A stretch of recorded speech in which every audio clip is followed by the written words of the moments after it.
are worthy, worthy of praise. I will follow, I will listen, I will love all of my days. I will sing and worship the King who is worthy. I will love Him, adore Him. I will bow down to Him. I will sing and worship the King who is worthy. I will love Him, adore Him. I will bow down before Him.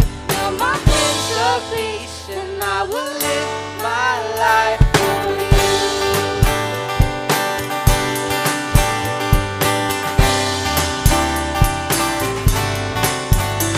You are holy, you are mighty, you are worthy,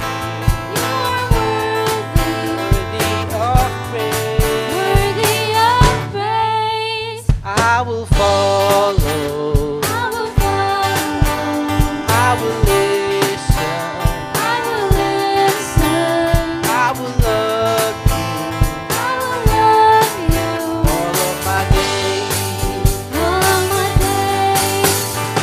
will sing and worship the King who is worthy.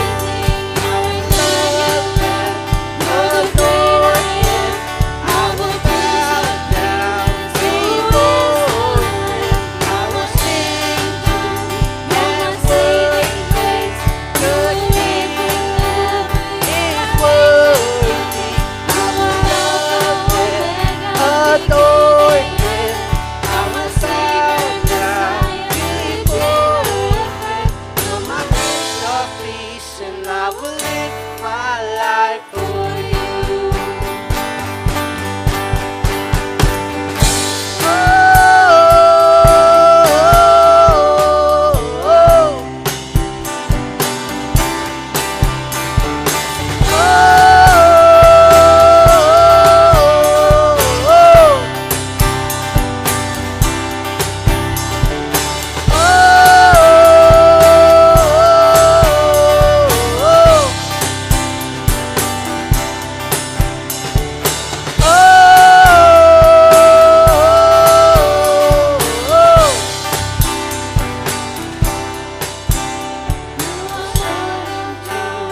And worship the King who is worthy.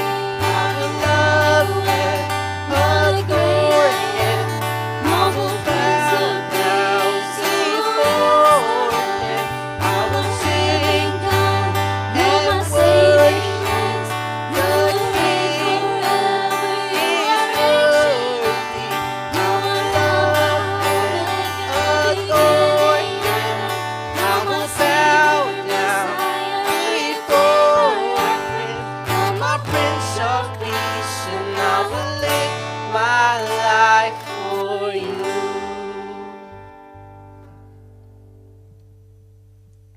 Så syns jeg vi sier Herren takk.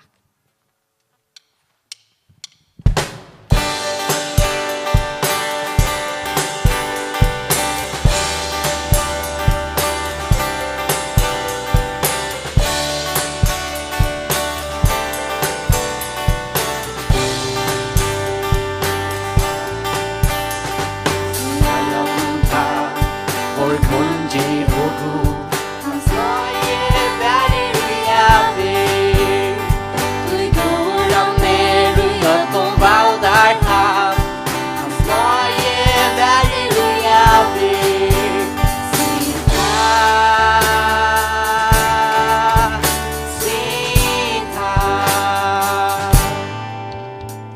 Vi ser stor arme och väldigt sång. Han slager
skott hans min halda fram.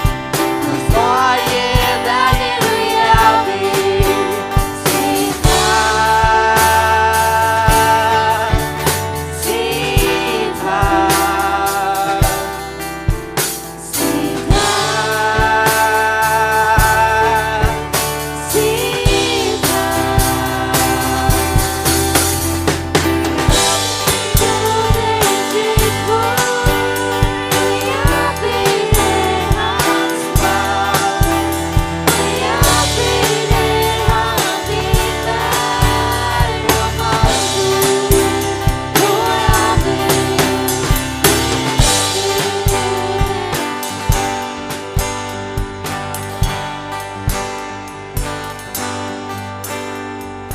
Varje berg och jag ber.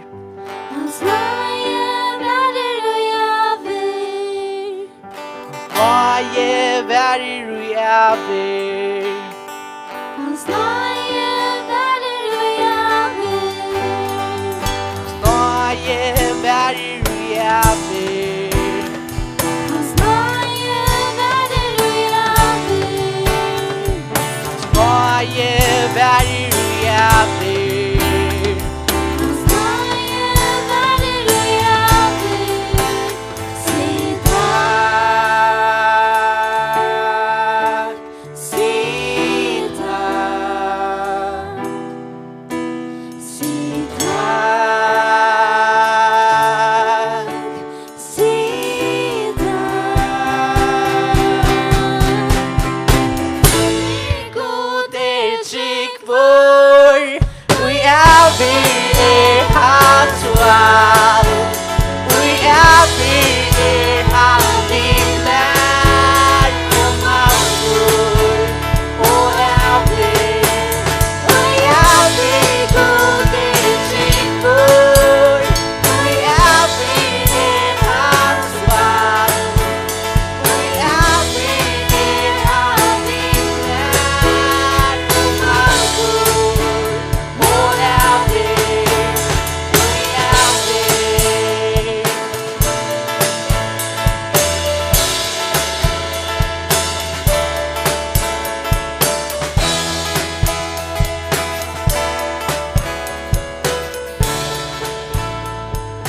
Så tar vi en sista sang, en som kommer att börja, och det är Dirve och Lustmod.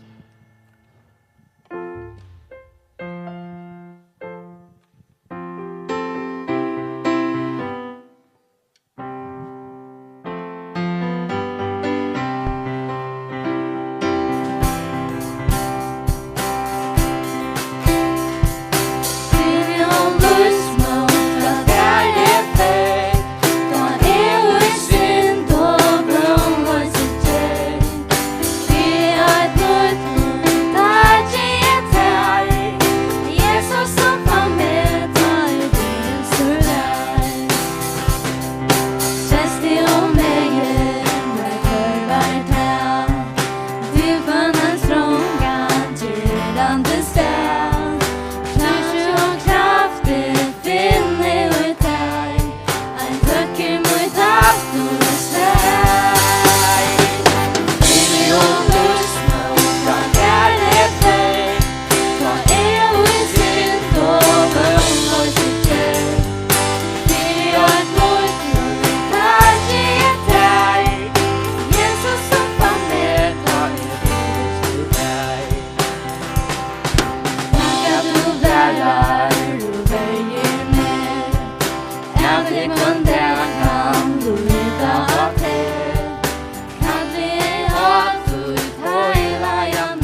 Ennanför, hjärtligt välkommen till ungdomsdagen i Nesher, 2023.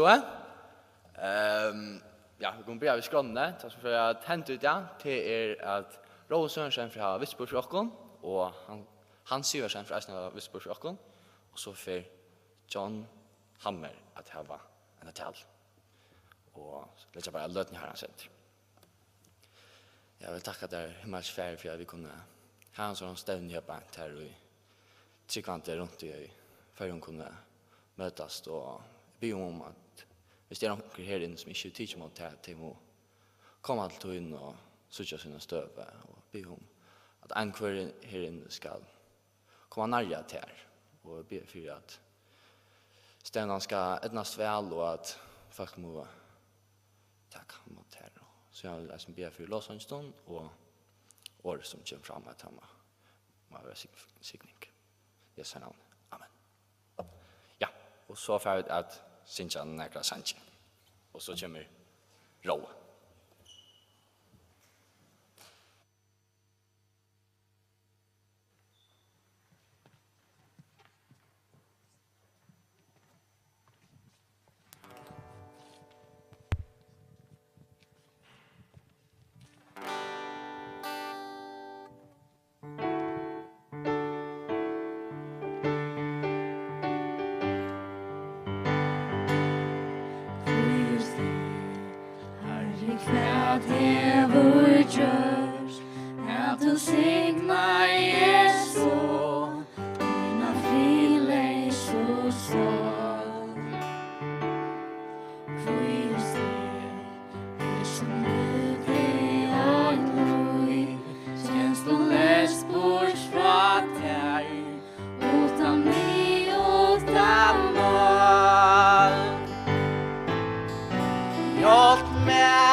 Ja, jeg glemte at det her er bønnerom som ute her, og så det bare til venstre ved siden av trappene her en horearbeid.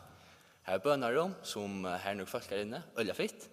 Så her kunne du få inn og bya, du kunne inn og bya selv, eller du kunne bya for tikkene hos tid strøyast i omkron, eller om til de kjenner til hva støv igjen. Så er det godt. Yes, varsågod.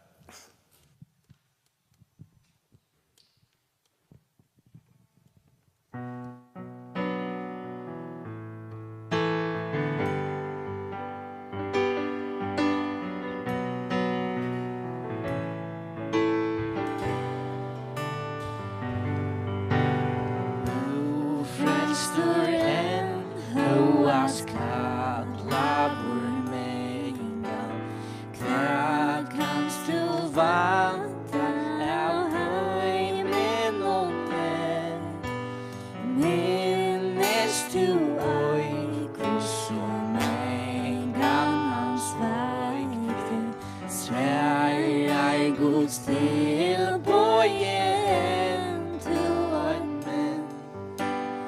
O frelstor enn to at du kurløta. Nåten og nærskast og kvær verur ta.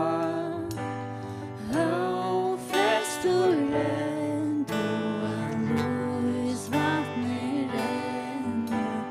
Fruit fire og tjetja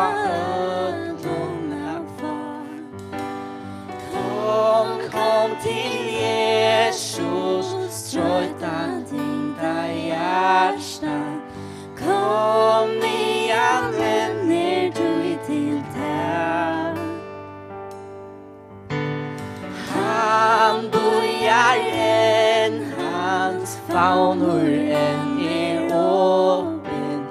Høyr han kallar en ui där.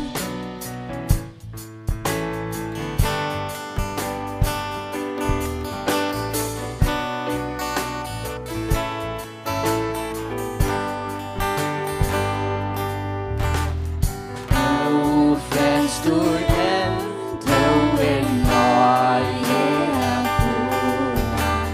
Fire til sånn som til god vender seg. Likos og Kristus vi vinner en stemme. Du at leta der ut i det til Jesus, trøyta tyngda hjärsta. Kom igen, vänner, du till tär. Han bojar en, hans faunor en gången. Høyr kan kalla en ui fram.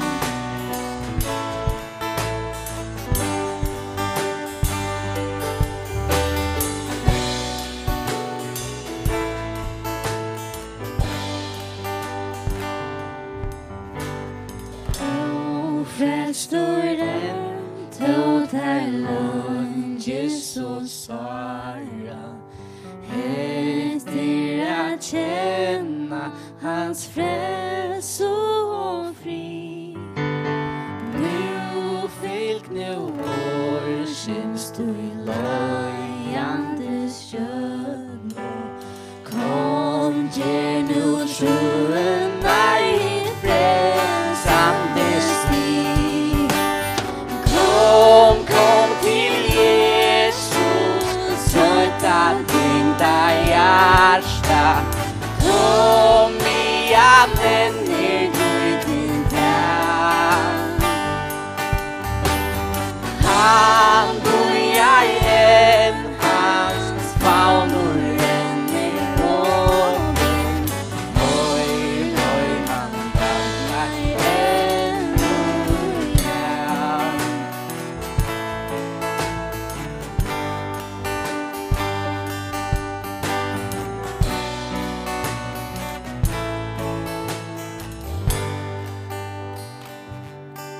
Så sen gör vi ett lägg sina byra. Arden, Roe och Hans kommer här vitskor.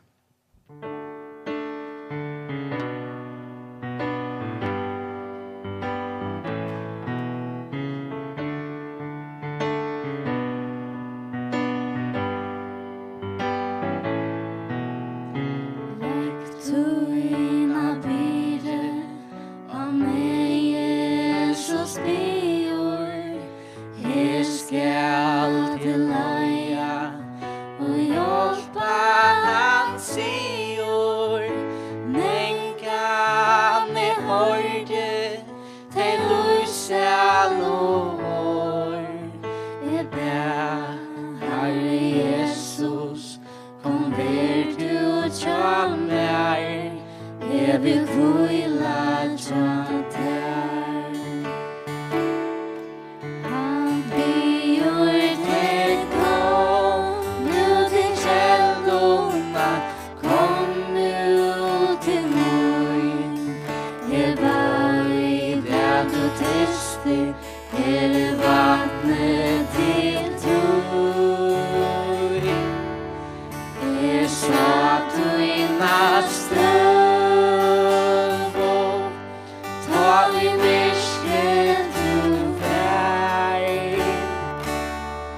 og jeg vil du skal minnas, tøyna bie er bæg.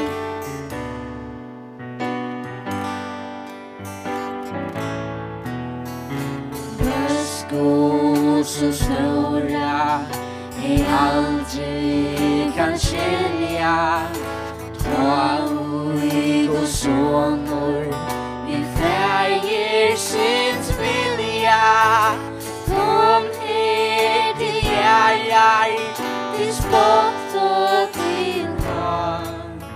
Han skarløy til lorste, nu synden er bra, ta krossen er sann. Han blir klædt om nu til kjeldona, kom nu til nord. Jeg vet at du tyster, er vattnet ditt tur. Jeg så at du i nattstøv, ta i myrket du vær, og jeg vil du skal minnas, tøyna bie bær.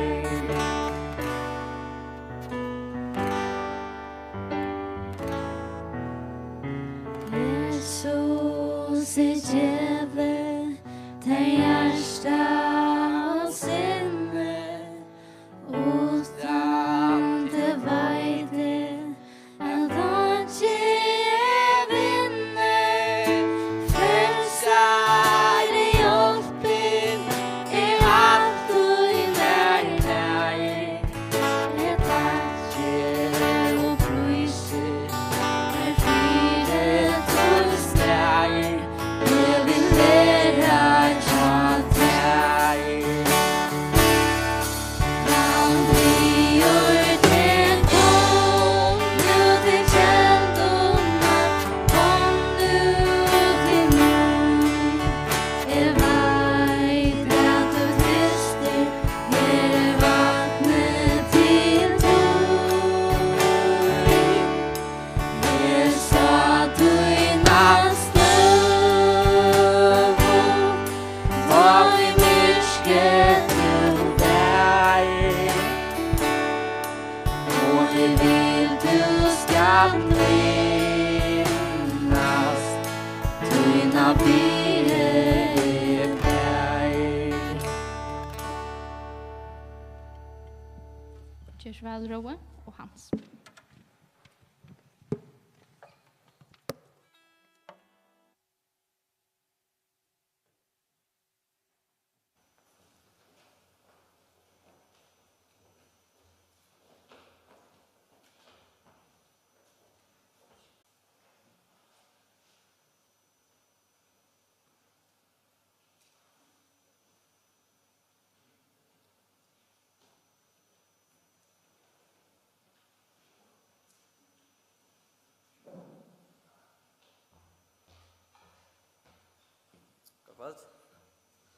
Har du med? Tås i harst og beinleis i mikrofonene. Har du med? Fantastisk. Jeg heter Roe Sørensen, er høyskinger, er 23 år gammel. Og da jeg ble spurt om at jeg var bø, jeg må lykke ikke til klokkene, ja. Som jeg sier, det taler som for lunch, men jeg skal skunde meg. Ja, Roe Sørensen, 23 år høyskinger, og jeg ble spurt om at jeg var vittnesbord om Jesus, og hvor jeg trykker og alt det der. Og da jeg ble spurt, så sier Sjåan det ja, Sjåan det kan jeg fortelle hvor jeg trykker på godt, og det trykker på godt. Men så skjønt som jeg sier ja, så er motgång altså, kom inn i mitt liv. Jeg ble mer lunkavur, jeg ikke lyst så nekv, og du vet, da tids jeg synte lalla, og det akkurat jeg sa den innskjøra. Så skjønt vi begynner å si ja til at gjør også herren, så kommer Satan eisen i at leve bakom, og øftast ikke til god større, men jeg sier bare til at det en bærdag med til det gode og det ønta, og god han ombår alt det gode og alt det fantastiske. Og han elsker det, Han älskade virkelig nek. Du erst högt älskar av Jesus. Och han inte att ha förhåll vid det. Det har vi skapt till. Vi är skapt att ha ett förhåll vid God, att ha förhåll vid Jesus. Satan, han får fortälja till her och hemmen om att vi är här om tillfällighet att ja, vi vaknar bara av att arbeta och det handlar bara om att ha damer och flotta bilar och flott hus och allt det där. Det är Satan som fortäller oss om det. Och det är bara som får oss väck från det som det kallar till att lära God att känna. Skaparen av ödlom. Skaparen grund till vi är till essensen i mig så om God. Och det ständer i Salmen om 116 som foster så är egetunne med og I bogtunne stået har alle skriver dianer og I avsetter våre åren nekker at heimen enn var kommet. Jesus ser en plan ved til livet, han ikke kjenner til personlige, og han elsker det så helt forbi en ekv. Det ikke som du har gjort, eller som du ikke har gjort, som gjør til Jesus elsker det. Han elsker det så innerlig en ekv.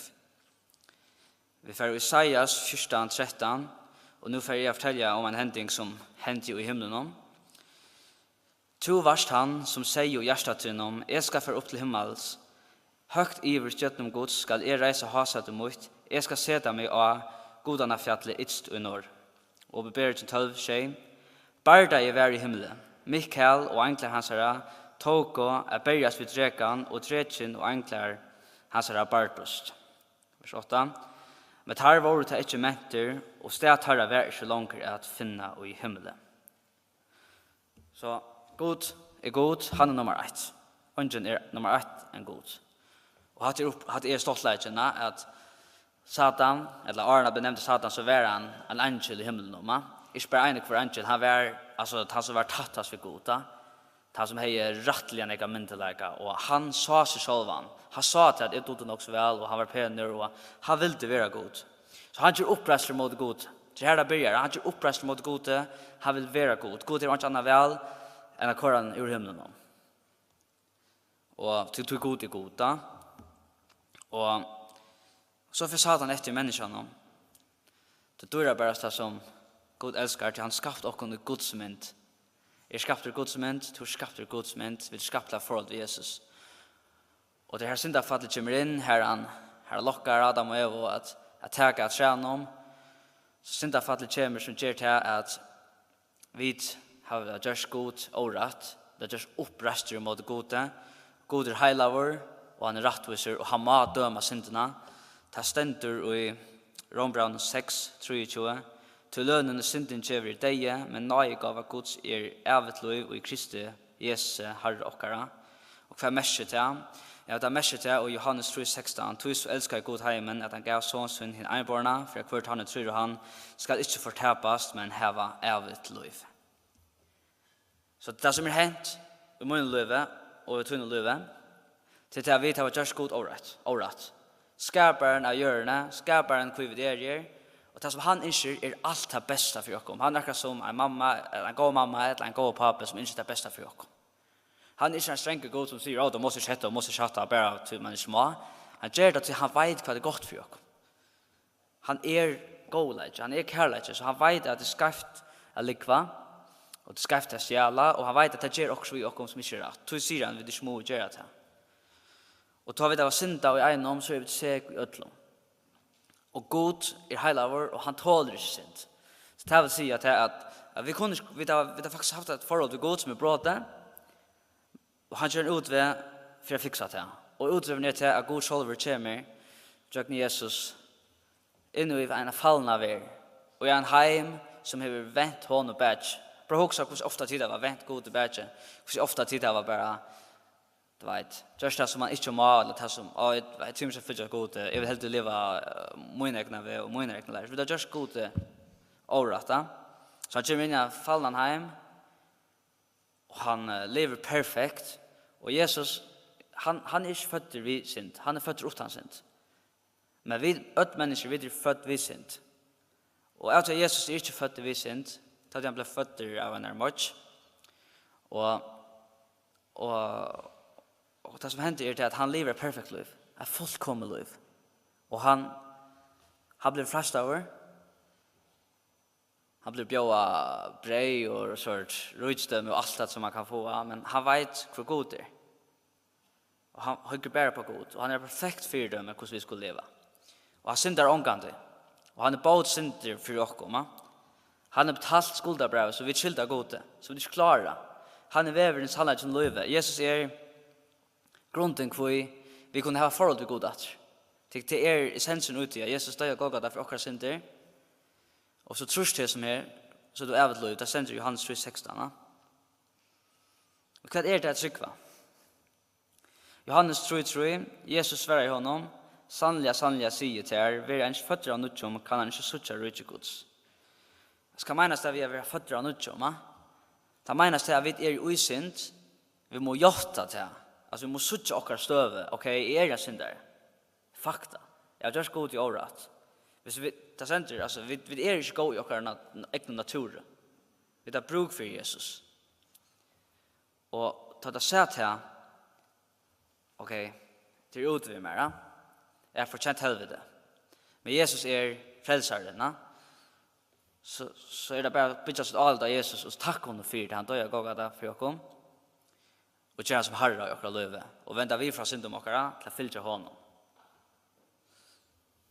Det hvis man tror av Jesus, hvis man tror av God, så vill man fylla God. Man vill fylla God. Men direkt, så jag vet att alla dina målstöman, så vill göra allt. Hvis han inte klarar att få åkara sal, alltså frälsta, så får han till nästa. Och till att ta andra löv är god. Så får han ett tog och röjner att göra till han så vill inte fylla God, ja. Och tar man tror av Jesus, så är man att fylla God och förtälja öron om Jesus. Det ständer i Lukas 13:24, strøyest för jag komma in om tungra postre, till mång säger till om skulle röjna att komma in och inte kunna. Jag ska mena sig det vi, ja? Alltså, att trycka på god. Det blir så jävla lätt att säga, jag trycker på god. Ja, jag trycker ner där, ja? Men jag lever akkurat som jag vill, och jag pjörs att emot Jesus och allt det där. Jag trycker ner där, ja? Det ständer att jag tinner yttre andan än trycka och tar själva. Vi är nødt til å ha Guds øtta. Vi er nødt til å sitte hvordan går han er, hvordan han elsker oss, hvordan godt det er å fylle honom. Og til min bønn til tog som ikke er hjemme, eller er her i kveld, at du ser til en støve som jeg har gjort. Jeg har sett at jeg er en syndere, jeg er en liknere, jeg er en tjover, og alt møvlet, alt er ringa. Jeg har sett det. Og Jesus har betalt prisen. Det er bare tjøkken han at jeg kan stande her. Og til av hans er nøye. Og nøye til nære som vi ikke er oppe på det. Vi er så oppe på det freds. Men det tog er god er kærlighet og at han elsker oss sånn ekv. Så sender han sånn sin en eibarna. For hvert han tror han skal ikke fortapast. Men han var evigt liv. Hoks om det. Vi er ikke tilfeldighet. Det er en grunn hvor vi lever. Det er en grunn hvor vi skal velge at gå at kvønne. Jeg velger at bare meg for herren om å si hva kan jeg gjøre for det eller hvordan kan jeg hjelpe min neste? Kan jeg fortelle omkring øren om det som er trygg ved? Det som ikke trygg ved, det er færre fortapelse. Og det ønsker Jesus ikke. Jesus ikke at ånden skal fortapes. Og han setter oss til å gjøre lærersvenner og fortelle folk om Guds kærlighet, om gledebøyene, evangeliet, at det er en utøver, og det er en vågen. Det kommer en dag å være for sent. Det kommer en dag å være her ved dødja, eller være tidsen hjem. Så, da du møter gode, som du først en dag, møter du så honom som domare, eller frelsere. Først i rom fra deg til liv, eller er du ikke skriver over livsens bok til spørningen til. Amen.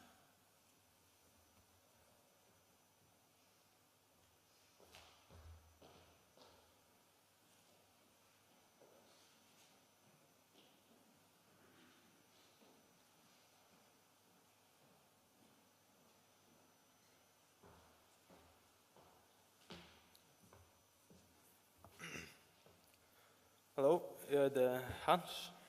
Jeg vet ikke at det er frelster, og det er ikke meg selv. Det beste er nær Guds. Det er jeg veldig takksom for det, og det er helt visst. Tyvärr, jag kör det finns eller jo, jag har haft 4 gånger men jag kör det 4 gånger men. Jag kan vittna det att god han är goer. Jag vill säga Kardvers Luvnon och jag vet inte det han trofaster. Själv vid det är alltid trofast med honom. Vi går för så redan jag väger jag kan löva och vi kunna finna på allt möjligt som inte är gott alltid. Men han sänder är bojar. Om det är vi akar li om vi tar tid som möter Jesus alltså så är han er tjak. Missionär blev frester men jag vet att det var nog kär så visste det att det var rätt att ladda sig att döpa så jag vet att det var frester här till jag kär Gosland igen men jag lärde mig så döpa som nu kär gammal och så glömde vi är. Det var väldigt gott. Det var goda tyrer som vi har någon och det var väldigt tyrer av mig. Han är alltid god ut av mamma minnast. Jag är väldigt tacksam för det han är som är. Det är ävne som är läsen ungdomsstämne det är vänta dig av Jesus. Det är till det som tycker Jesus till att vänta steja till Jesus och välja han som tycker frälsa och Herre Luvnon. Det är inte det som ska till men det kostar inte att gå. Man ska välja vända vi för sin egen luve. Man ska välja han som Herre och vi ska börja oss. Han ska växa och vi må vinka. Det är inte alltid så stort att ha en annan herre i luven, men han är god, han har inte gått för det. Det kan jag också vittna här. Och så ett annat tid är att vi som är frälsta, att här var jag vänta Jesus, jag har fokus på Jesus och vi sitter bort. Det är som det pratar för vattnet. Han får ut där och hukte på Jesus. Han gick av vattnet. Det är helt otroligt. Han är i fokus på Jesus. Där kan man göra en lögn ting. Det är en fantastisk ting. Men så känns som han hukte väck så fattade han. För han är i havet. Men Jesus är alltid här till att hjälpa honom upp att. Det handlar om inte att vara lidjande, det handlar om att rösa sig efter och vara stark, sen vi gode. Att här han, att han tackar röre och styra och vi. Vi delger öll, när vi är sikkande och jag hoppas inte det. När vi är frälst med det och man kan trycka på snäck, men det är vanligt att när vi är frälst och har tid Jesus som Herre. Och hvis det är några som inte har gjort det, så melder till att vänta vi. Det är gott liv, sa vi honom. Välj han som Herre. Han har lovat att ja, att vi inte ska störa för någon. Så han ska vara vi också. Så känns det att vi sander och god. Min kärka, jag rörde att leda efter versen, men jag fann det inte. Det är också som sendt mig i rerie. Vi der i en ekv, sitter og gode bruk for lærer som gode bruk for at vi får ut og vittna om han. Selv om det skjer til, jeg vet ikke, Grønland, eller om det til Østland, Albania, som øyelig godt affære til. Levende av Grønlandet, på Sur-Grønlandet og nok. Anker lever i Rysslandet, og Tim i Røysene. Det er nekt gå til å tenke affære til, og det er også godt affære ut av å være missionærer. Det er helt utroligt, det er bruk for det. Men det er her som vi der, ja, at han må sende oss og løye oss her som vi der er på en tøys nå og bruke oss. Jag stand upp med det, så att det inte allt på bläst. Jag stand upp med rödlån, alltså backtal och jag vet inte, man börjar på sån här bytt. Så stand mot det, ja, vi är vittne. Det är ju tydligt ut det handlar om här. Det här är Jesus vi snackar om, ja. Så ska jag säga. Så Jakob Henry, nej, Jakob Eli, en klassiker, han säger för det är som Jesus säger vi han för det är will you be a fool for me, ja? Det är alltid så fantastiskt att höra. Det är inte så illa att säga ja till att ha viss spår, men det handlar som är, det handlar om han, och han är god. Så jag hoppas att det har valgt Jesus till tycker jag pressa. Amen.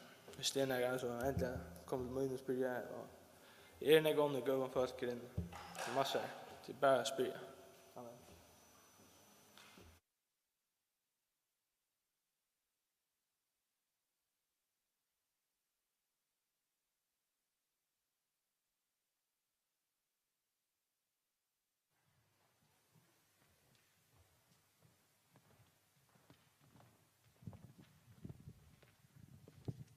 Tack för er till barn. Så syns jag tvärsen och tratt och vi får höra en tal. Börjar vi en så tills nu görs.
Gjør alt.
Hej. God kveld, hører du med?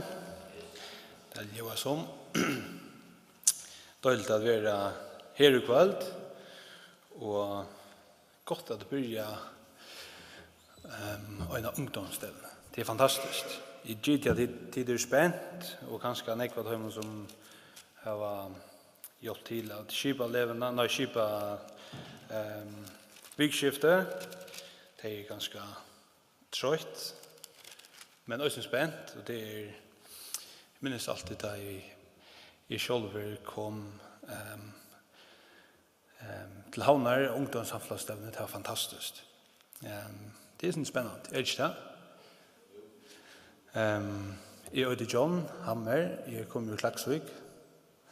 Jeg er 34, og jeg er byggvi i Høyvik, samme sted, ikke samme sted, jo, Tattvik er Røa. Høyvik, hvis man bor i Høyvik, så bor man også Tattvik og annan. Er Høyvik nok så lite? Og ja, flottet til Høyvik er sammen med konene Goron og Leo og Lukas for 2 måneder siden, så vi da bor nere, nok slunch. Ja. Evne, godt evne. Vent ut eia Jesus. Jesus, jeg vil gjøre til alt, som vi der kan jo. Og hese versene her, Hebreerbrevet 12, vers 8, 2 og 3. Jeg får påstanda, heter på min egen råkning. Hvis vi alt inni her, som kjenner Jesus, lærer oss hese 3 versen i 8 ned, og eta hese versene kvønte, altså tega det til oss, og liva det som stender i hese 3 versen, så for det at brøyta okra liv. Ikke bare et lite synder, men det er for at brøyta alt okra liv, alt som vi er, alt som vi gjør, alt som vi hugsa, og alt som vi tar inn i dagligdagen for at brøytast til det bedre, til det som God ønsker at vi skulle være. Skulle du lese disse 3 versene her? Jeg vet at det er for at det er nesten sånn at hvis man ser en film tudjefer, så blir det sånn at man fyller nesten ikke vidt, man vet hva det kommer, man kjenner nesten strofen her, og derfor kan det være synd så for tikkene, det er vikskiftet, det er ikke størst ut fra disse versene, for å være nok så ofte siterer jeg.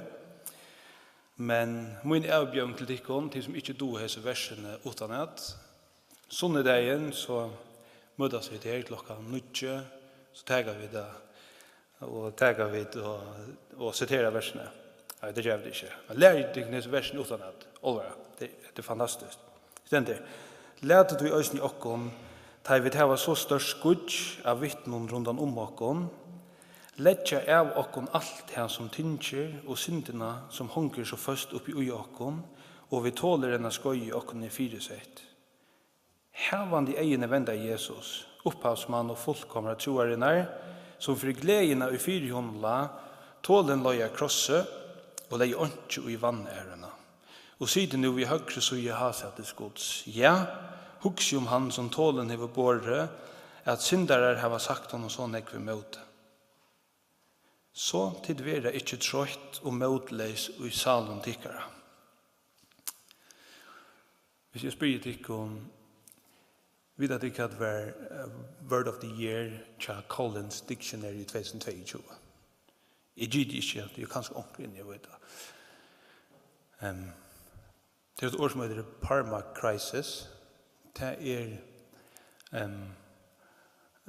definerat som at du hever, det er et togjerskøy, et langt togjerskøy ved ustabilitet og utsiktsløyga. Ok? Det er nok så stort litt at lese, eller at ångte googla hva for hver år blir det som årsens år i imeskon Aron. Det sier nok sånn om det er. Og permacrisis sier nok sånn om okkara samtøy og om året 2022 og øyne nok så om året 2023. Altså, det negv som rundt om okken som uttrykt og ustabilt. Her skriver han som skriver Hebreabrevet at i vers 3 som vi løser her nå, så til dere ikke trøtt og motleis i salen tykkere. Hvis vi sier at permacrisis lyser okkara samtøy, altså tatuina som vi lever i, altså hvis vi sier at uttrykk løyke og ustabiliteter og alt tidligst er sinter usikkert til det som lyser okkara samtøy. Ja, men hvor gjør vi ikke høymen noen så hese versene? Husk om Jesus. Husk om han, så vil det ikke trøtt og motles i salen tykkere. Det kan være nok så naivt at si det, men leser vi det i Hebreabrevet, så synes vi at Jesus vil alla tvinna sette fram som det bedre. Altså, han bedre enn Moses. Han større enn ånglaner. Han får ikke inn i tabernaklet som uskjølsmenn fører. Han får inn i hitt sanna tabernaklet. Altså, han får vi som egna blå inn i himmelen. Han hin fullkomlig høvdspresteren som kan fullkomliga frälsa te och med som kommer till hans ära. Alltså Jesus vill alla dina sätta fram som det bättre.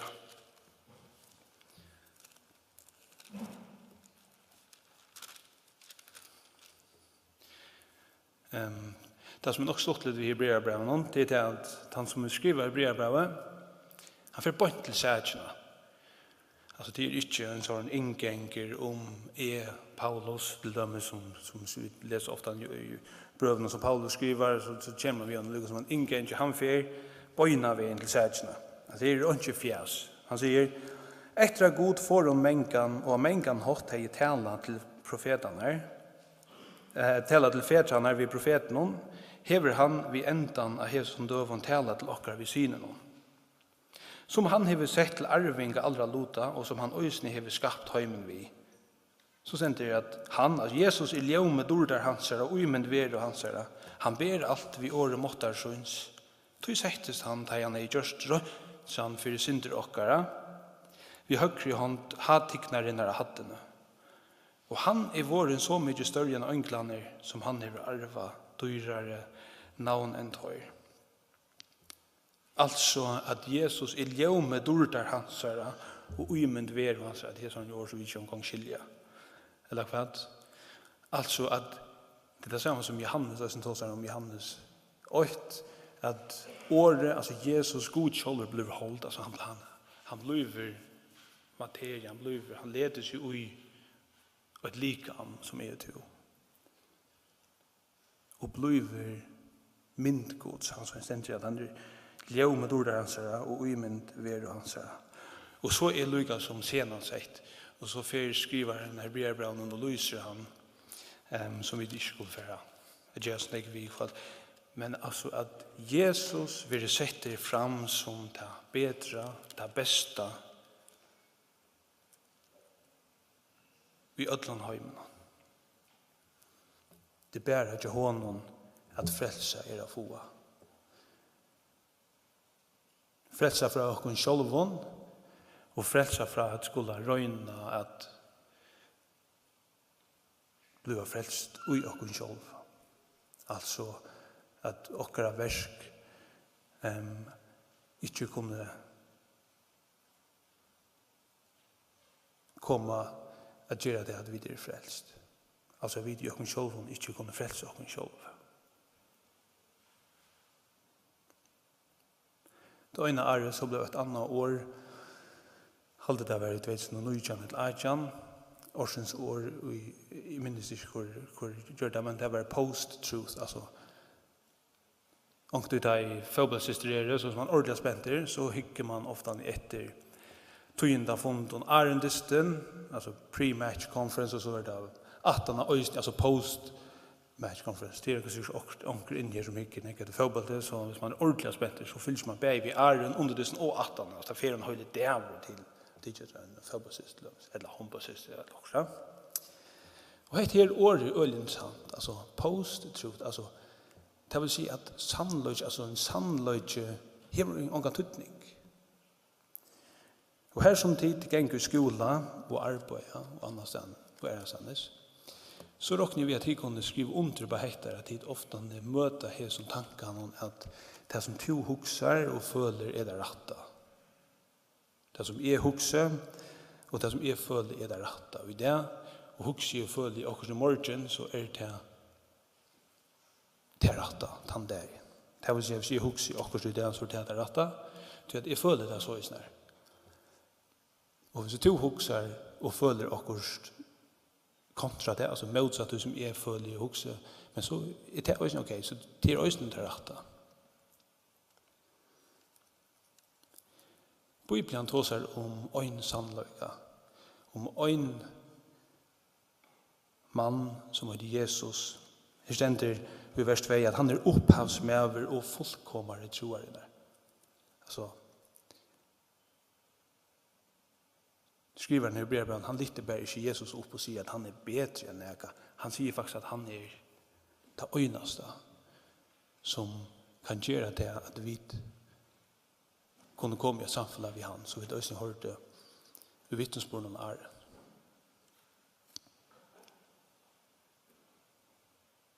Han sätter krav på att vara löjve. Han sätter krav på att det är bära i honom att vi kunde vara rättvis. Det bär i honom att vi kunde öja frälse och ha samfälla vid han. Det ständer vi heter öja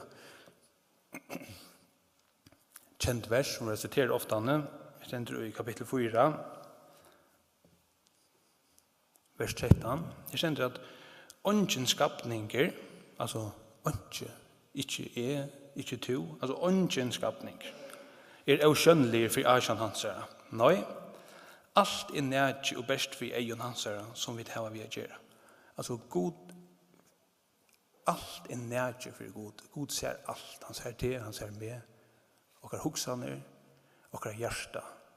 Det som vi det som vi sier, alt og har liv nært for god og sender. Så sender at vi gjør. Vi tar at vi nu har ståran høvesprest, som er ferdig i jøkkenen himlaner, Jesus, sånn god, så lät jeg halda fast vid gjøttingene. Så vi tar ikke høvesprest som ikke kan hava samkjensle vid vøykløygen okkara. Men øyn som er frøst av i ødlene samme hatt som vid, det er som råd, så det er jeg, tau utan synd, lät jag kunna vi dyrve stå fram för has hade najinar så vi kunde få miskunne finna naje till hjälpa rättare tog. Hvis vi lär oss om dessa 3 verserna utan att och äta dig, tidja dig, huxa om dig, kvönda, läsa dig atter och atter. Så vidare att vi dyrve kunde stå framför han. Och vi kunde ha egen vänta han. Og vi kunne huske om han. Og vi vil ikke trøyte med utløs i akkurat sal. Og da mener vi ber vi okken som tryggva i Jesus. Til at, som vi løser igjen, så er alt akkurat liv nærke i for god. Jeg anser vi det tryggvande eller ikke. Men for okken som er tryggvande, så har vi det også bruk for at høyre det at Jesus har samkjensle vid det her. Jesus har samkjensle vid mer. Han känner det ut och in. Råd sig där i Psalm 119 igen. Här, nej, 123, fantastiska psalmer. Här som vi läser David som skriver hur så fantastisk han är skapt. Det är god och skapt han känner han ut och in. Och så säger han sista versen om att rannsaka sig. Rannsaka mig, Herre. Här vet inte ofta bruk för Jesus. Vi som tryggva i Jesus. Lät jag kun tog ut vi har så största vittnen runt om och lägga av och allt det som tinge. Det lukar som att renna några enkelt utråder. Renna eller svimja eller också rätt. Hvis vi säger att rennare som nu renner ska renna ett fullt maraton eller ja, vi säger vi ska renna maraton. Och tid har varit öll veri här för tid har träna, tid har varit runneda och tid har varit görsta, tid har lukka som hade i sig tid lukka som pensionera i rennare. Och hända mynden här lärde jag till att vi var så stort skutch av vittnen om donovakan. Det lukka som att tid öll standa vid sujelinjerna. Det nu är tid pensionera i rennare. Och renne och blir nästan trött i årskirke och tid standa lukka som vid sujelinjerna och säger kom nu. Alltså, hej du bara vita hur gott det är att du känner mal. Alltså, det är fantastiskt, truva. Du klappar ditt hepp och var med. Tajvid här var så största skudjon av vittnen runt om oss. Alltså, vi akra livet som tryggvande. Kapitel 11 är fullt av vi trygg. Inspiration till okara. Liv som tryggvande. Att liva det livet som Herren inte vi skulle liva. Och de känner sig som någon annan och omkring i familjen eller omkring som är föräldrar eller omr och appar. Här som det hugsa om livet och de säger ja. Vi först är det tungt att sträva, det är motläs i det salon, det orskar som har så hugsa det omkring omkring personer det blir uppbyggt av det. Är det här lätt att vi tar så stort skutch av vittnen om oss. Här som sättningen i skilt i omgången den sättningen. Det var faktiskt korsan i skilt och lägga det mest. Det är just nog så. Det är nog så innan skilja så det är ju längre skilt där. Men till detta och nu tar jag läser det här så hooks är sjön ju om tar personen som läser ju skrifterna som vi kunde finna inspiration till. Men jag har ju om som i ösn hugsi tai läs hetta och då det hugsi det är en sorts det är inte motlest och det är någonting som inte har mening och så hugsi man alltså en trick som är simpel det är Jesus Kristus och det är det alltså och det här var sig det samma och det är lika som heter här som här tre verserna lägger upp till det är att hugsa om de som ösni har runne heter skoj alltså som har livat att livet som vi god och till ettna stoj mot de komna mal de färn i rum hugsa om de och det är som sitt standa vi sujelinjerna och säger vi tikon vi okon köria till det löser sig och det är inte så när vi drennar på omkrasen nej vi tar ett ölja mivust alltså vi tar ett det härvande egna vända Jesus upphavsman och fullkomna troende som för glädjen och för honom alltså till landa för framman till Jesus och sidan nu vi högre så i hasats gott jag hugsi om han som tålen över bord jag syndar och sagt honom så när vi mot så det är inte trött emot läsa salen tycker jag.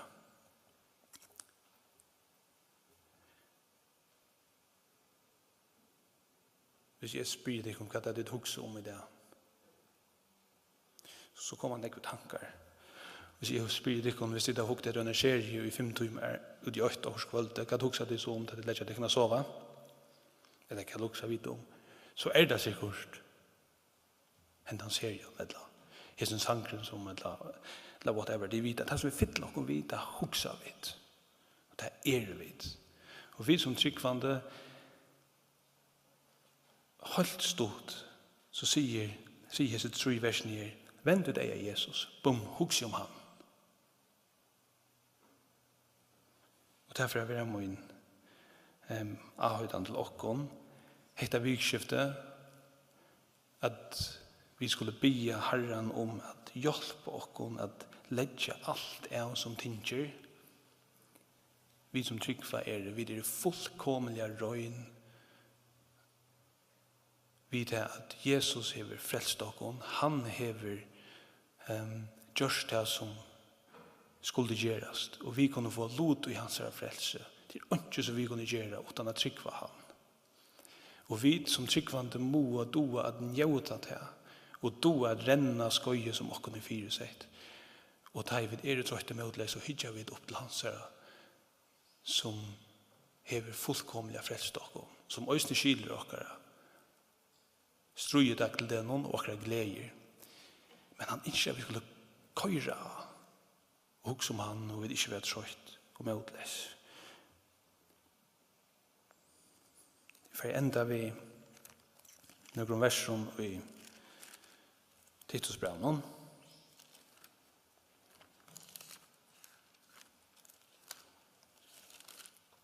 Hva er det som finner det? Her var det.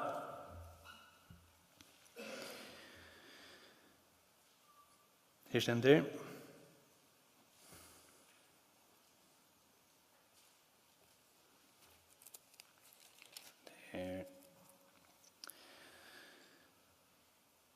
Vi leser fra kapitel 3, vers 4, men det er ganske gods, frelser okkara, og kærløyde hansara til okkara, og til menneskene, ved å åpenbære, så frelste han okkom. Ikke for rettvises versk og vit, hadde gjørst, men etter miskunnsøyne, vi beie ende føyingar og ende nødjaner i heilig andan, som han rykelig uthelt i okkom ved Jesus og Kristi frelser okkara. Så vidt, rettvis gjørd, altså gjørd rødt i for gode, vi nai hans skulle jo vevne være arvingar til evigt liv. Til troverst år, og om hekta vilja du skal vittna vid kraft, så de som kommet til trygg var god, kunne letja seg etter å gjøre gauversk.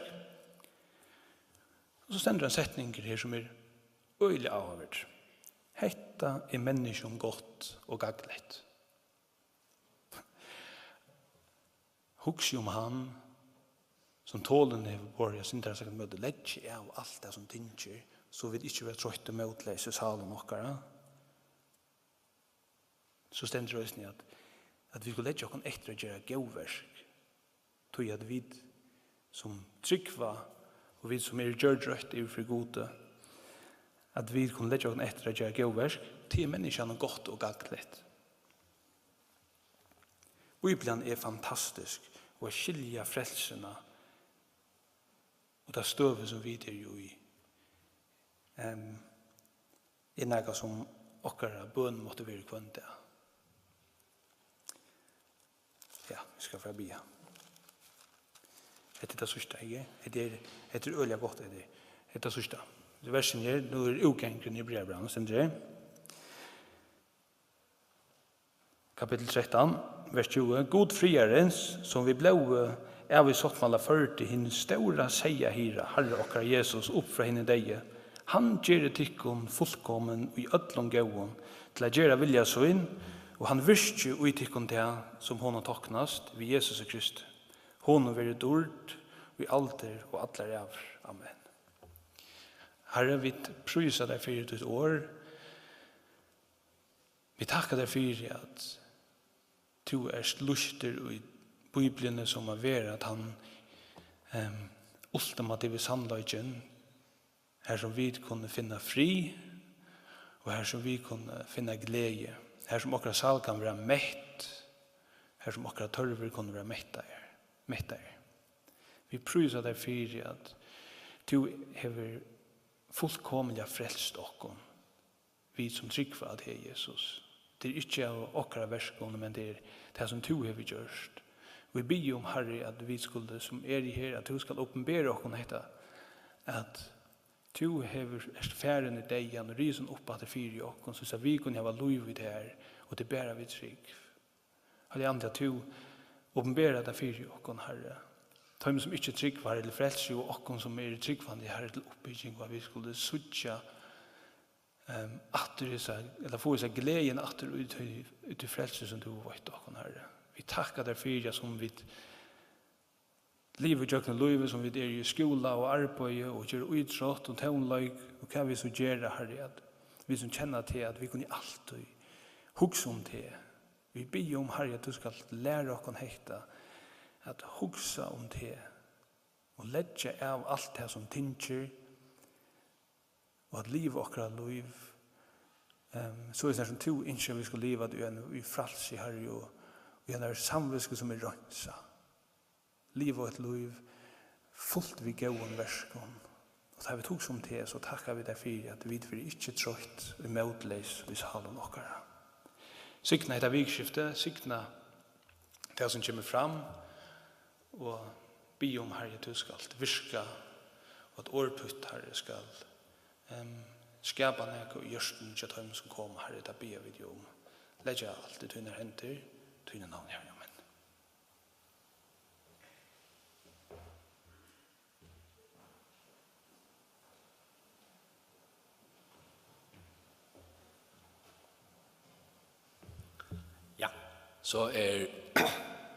Så møtet kommer enda. Nå enda i John, så vi lærer bare være arbeid. Møtet tar vi så strømma av evr.fo om dit fra Safari eller Google. Og så kan du fra inn av Facebook her ute evangeliska røtten. Så finner det fram med arbeid. Ja, lukk etter det. Til at, nå sier John at det öliga gott om vi lär oss nästa versen så att I huxar från från vad ska att vi kallar av i morgon så om onkel här inne kommer till moin och säger vad ska att jag har lärt mig att jag versen utan att och säger åra rätt så kan få en slick med från mig så yes så här om här är onkel Gaspar här inne som tar att jag så ska du få och till morgon så jag vet att det är just hemarbete ja. Vi tar en liten lösning. Andrew, du kallar bara fram.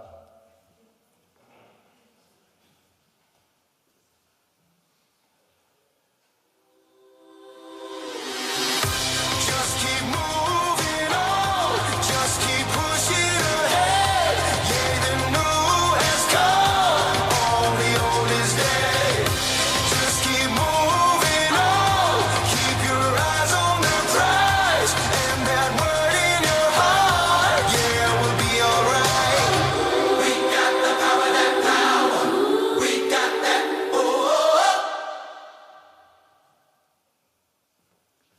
Yes. Ja, det så parola. Det har hänt så i Italien. Här och det är så det så skip av Ren Godsen, sangar. Jag vet, insane. Och till Legend, hon så 1 april klockan 6 så vidare där. Jag kan inte alla garden till att jag vet tillmeldingen du hör att man ska stanna klar klockan 6 så vidare där. Och till så kjenta til 1. august. Och det är spännande. Och ja, och vi kallar vi i morgon. Mötet till så klockan 9. Och så gör här eller en kväll inne. I morgon väldigt vanande, sikkert mera. Så det är ordentligt spännande och här vi går till alla och allt och ja, vi löser på allt. Lördagen tar vi så bibeltimme. Här blir bibeltimme klockan 4. Det här är klockan 12 morgonen. Vi har bröstat klockan 4 så många folk kan komma. Och så har vi en god dövjättarna. Om du vill ha fundera karaktärer så må du komma. Och så blir så spöl och så till klockan 8 tar jag mötebyer. Och så söndagen tar vi så evangelismöte här. Ötler välkommen. Tar jag folk som är äldre så tar vi ordentligt skik. Så och här vid unga 24. Så till klockan 16. Ja. Jag halter till här är allt. Andro? Ja, super. Och syng för det? Nej, 1000 vill.